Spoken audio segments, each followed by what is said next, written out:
Hello, anybody home? Is there anybody out there? First minutes. How's everyone? Oh, I see there's one person. That's a good thing. You're self situated here. Um, I am having an issue with feedback. I shouldn't be hearing myself, but I don't know why. I don't know. Hmm. Anyway, all right. Yeah, I didn't want to leave you. But it's annoying. So who do I have out here? Who's coming to join me? I see there's a couple of people. Um, Tell me in the chat, are you getting the feedback also? Are you getting an echo? I'm just curious because I okay. Well, I think I think that we should um do a echo. Oh man, I don't know how to get rid of it. Do you guys? Okay, if I didn't play with something, fingers crossed I don't lose you. But let me try.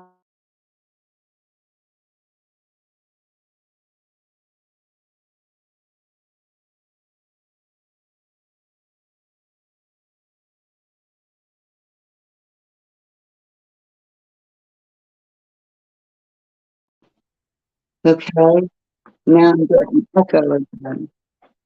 Hmm, let's see. Put on. There's nothing on here that helps. Let's see, huh? Well, guys, is the echo too bad to put up with? Shall I go in? Not let it confuse me. I got to zone it out. Okay. So today we have a 5 minute mystery. This is Crime Buster. Okay. Um, it's um, uh, a guy named Thomas Stanley, and he writes these stories and puts himself in them. And he's like the great detective. So in this story, this is what we're going for today. It is the adventure of the negative clue. Okay. Hey, Charity, how are you? Long time no see. Here, whatever. I'm having echo problems. Something I've never had before. So I have to investigate further, see what the problem is. Anyway, here we go. The adventure of the negative clue. Not even the unusual heat of that late spring day could persuade Thomas P. Stanley from driving into the city. Okay, hold on. I want to see something here. I just had thought of something maybe I can do. If I do that, is that better? Yeah, no difference at all. Okay. All right. All right. The amateur logician had learned that one of Royston's most select book dealers. Oh my God, this thing is horrible. Wait a minute, what's wrong here? Your phone is currently visible. Make sure. Goodness. Okay. Oh, this is hard. This echo. I just don't know what to do. It's bothering me.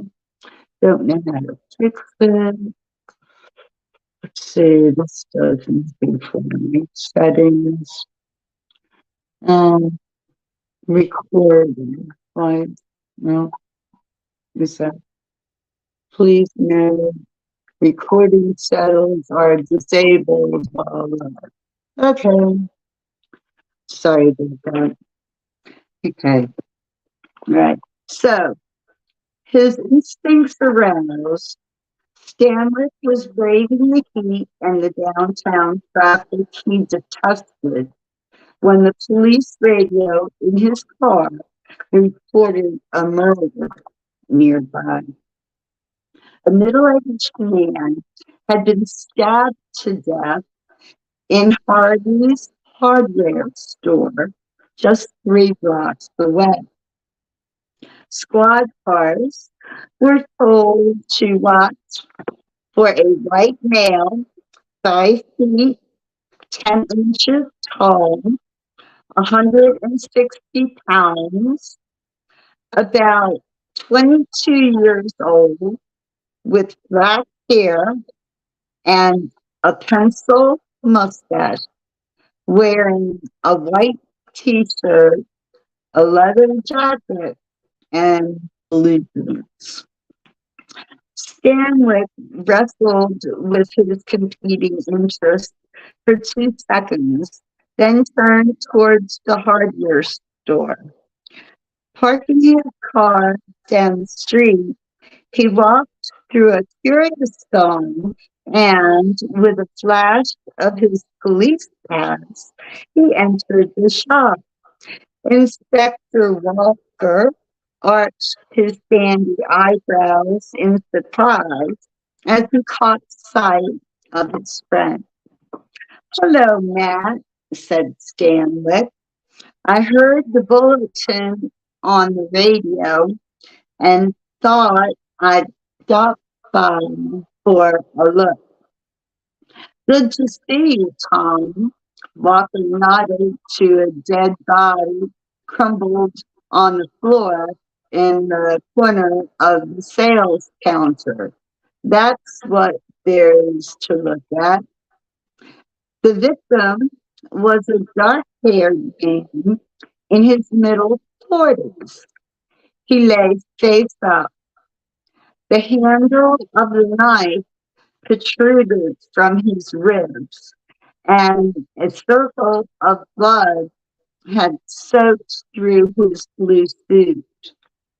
"His wallet is missing," Walker reported dryly, "as is a briefcase the sales clerk said he was carrying when he came in. From other pockets, we identified papers and identified him as Hubert French, an accounting executive." "Did the clerk see it happen?" Stanwick asked. "No, he says French came in to pick up a special wrench he had ordered. A guy fitting the bulletin description came in just a few seconds later. The clerk went to the back to get the wrench. While there, he heard sounds of a scuffle and a cry for here. He rushed in and found French dead and the other fellow gone." Stanwick fingered the tip of his mustache. "Any prints on the weapon?" Wallace shook his head. "No, the clerk says our suspect wore gloves." Just then, the outer door opened, and 2 policemen entered with a manacled man closely fitting the description given on the radio. "Inspector, this is T.A. Orson," said the older officer. "We found him 4 blocks away, briskly walking down Jefferson. Says he was on his way home After slicing, let's see, after slicing fish in the back of Radford's Fish Market all morning, he fixed the disgusting one, so we picked him up. Walker looked coldly at Orson, who was wearing green sunglasses. What do you know about this, Mr. Orson? He demanded, pointing at the corpse. Nothing, Orson replied angrily. I was at work all morning. I haven't been in this place for at least 3 weeks. How long have you worked at Radford's? 2 months now, part-time. I work from 7 to noon, 6 days a week. I put in some overtime today and was just on the way home when I was grabbed by these 2 guys in a squad car and brought here. A mild metallic odor suffused the small shop. Stanwyck wandered to a window, opened it partway, and gazed idly out. Walker continued his questions. You implied that you visited the shop a few weeks ago. Why? I don't know. I had to get nails or tape or something.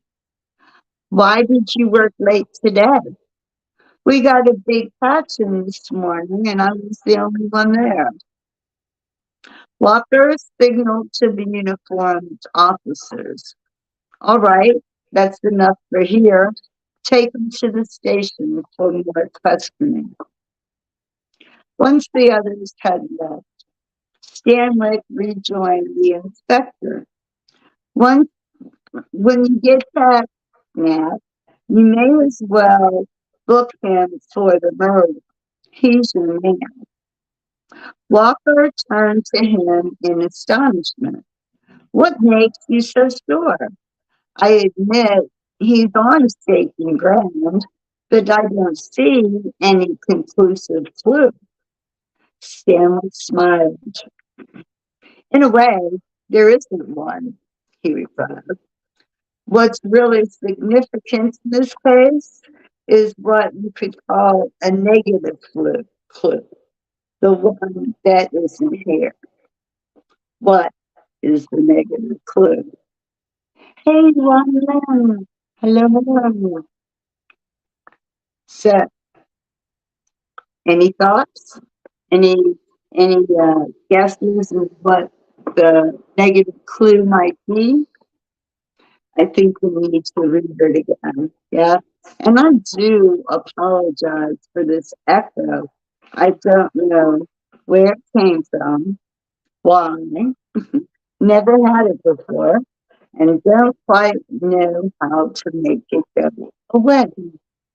But I'll figure it out, unfortunately, after this. Okay, so I'll start reading again, all right? The negative, no, sorry. The advances, no, the adventure of the negative clue. The adventure of the negative clue. All right, here we go.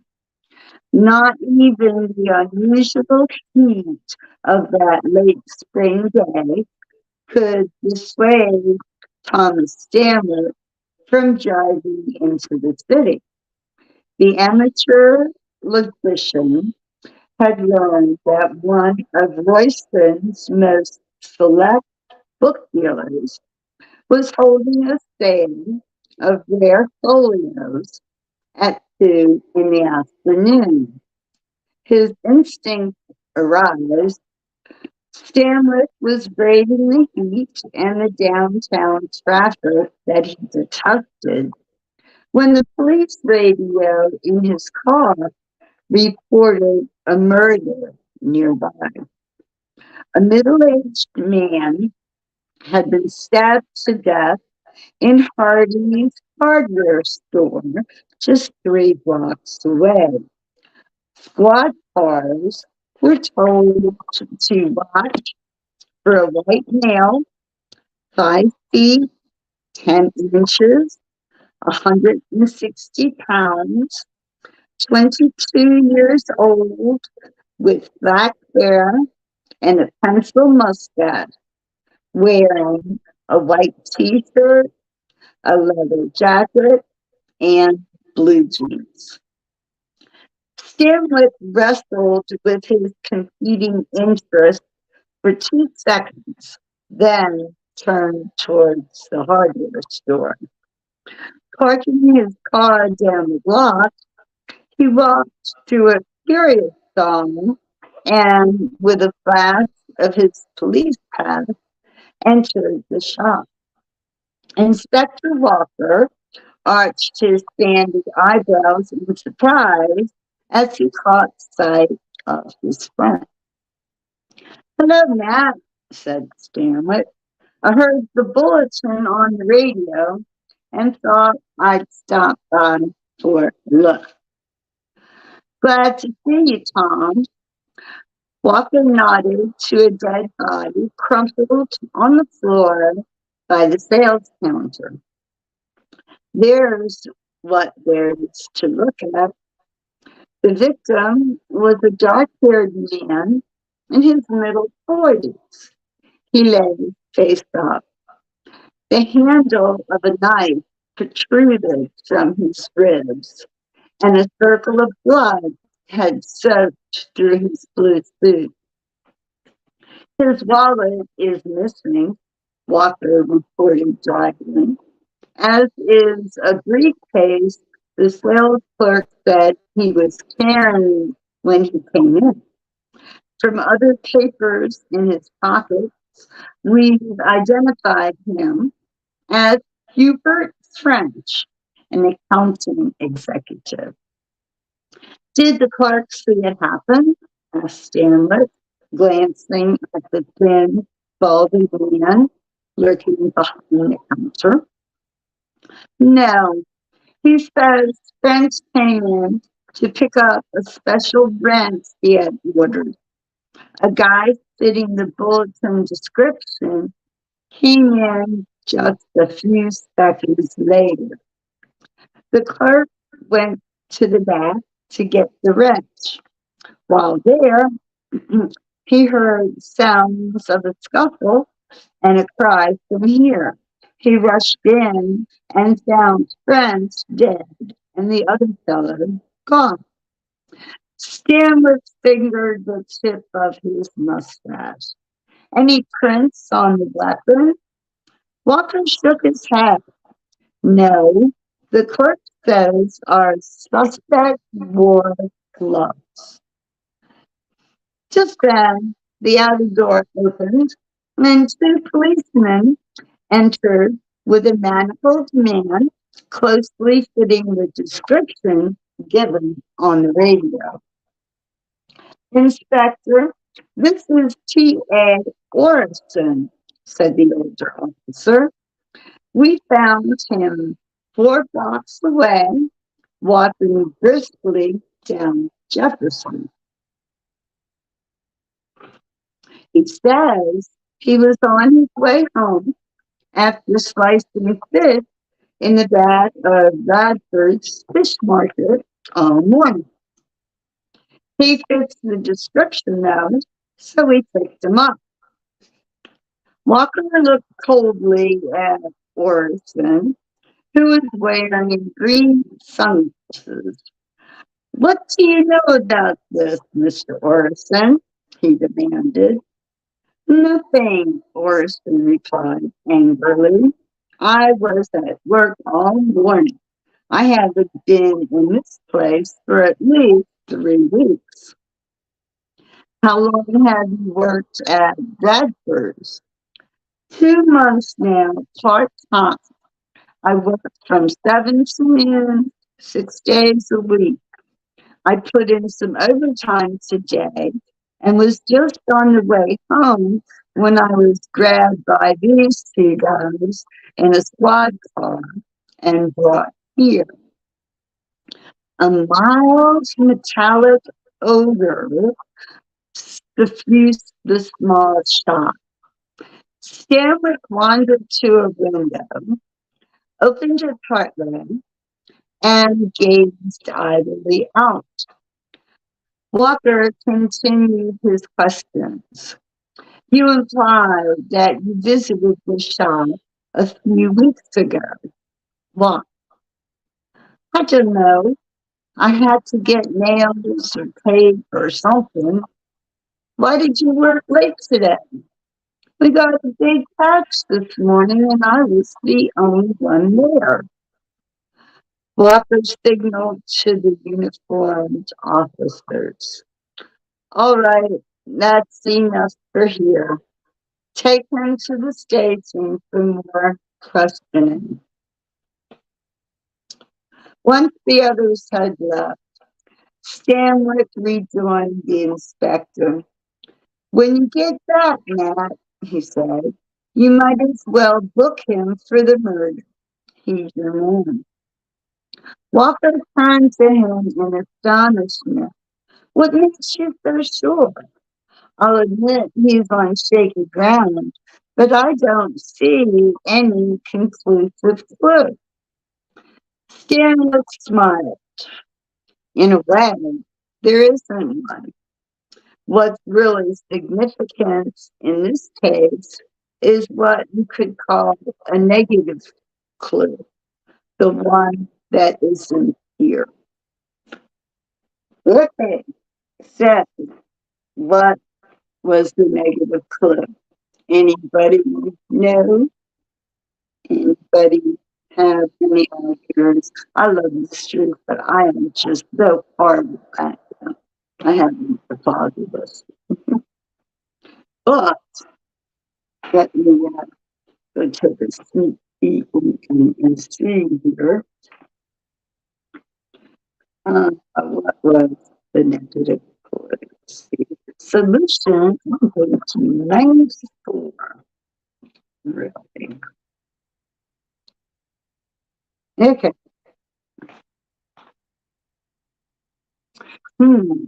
Any anybody have any ideas? Judy? Yeah, you don't no idea. Yeah. Ron, then we got you, Charity. Which thing, please? Well, let's find out. All right. If Orison had just finished slicing fish all morning, he would have retained a noticeable odor of fish, especially on a warm day. Okay, so those were clues that we had. We knew it was exceptionally hot. Okay. While Walker was questioning, however, the shop had only a metallic odor. The absence of a sharp fish odor was the negative clue. I don't get it. Not real. Oh, okay. So, all right. So, if he had been slicing fish all morning, he would have been more smelly, is what you're saying. Therefore, he was lying, so he must have done it. But the metallic odor that they did smell, what did that have to do with anything? I mean, that kind of threw me off, right? In fact, I kind of thought that they were saying that there was a smell because isn't fish sometimes a metallic smell? It does have mercury, whatever it can have a distinctive. Yeah, definitely. All right. Well, that was fun. That was very fun. You know, we could have a party. You know, you could have And I could be at your party. Um, I've been, okay. So I'm working with a new platform. It's called Rickshaw Tours. It's rickshaw-tours.com. Anyway, they've been working on getting up their group tours. They're like Hago did, like we had there. Um, but it's taking some time for them to do that. So meanwhile, they're offering special VIP tours, okay, where it's one-on-one. I think it's the platform, the streaming service that they use is going to be like a Zoom thing, because it'll be like one person and we'll be able to see and talk to each other, not chat, but like I'm doing right now, you'll be able to do it back. So my mind was kind of working, and I thought, wouldn't it be cool if, like, for instance, you wanted to do, you know, a minute mystery little thing, you could invite, a few friends over and, do it with a group of your friends, as opposed to your friends virtually. So that would also work for Beatlemania. Okay.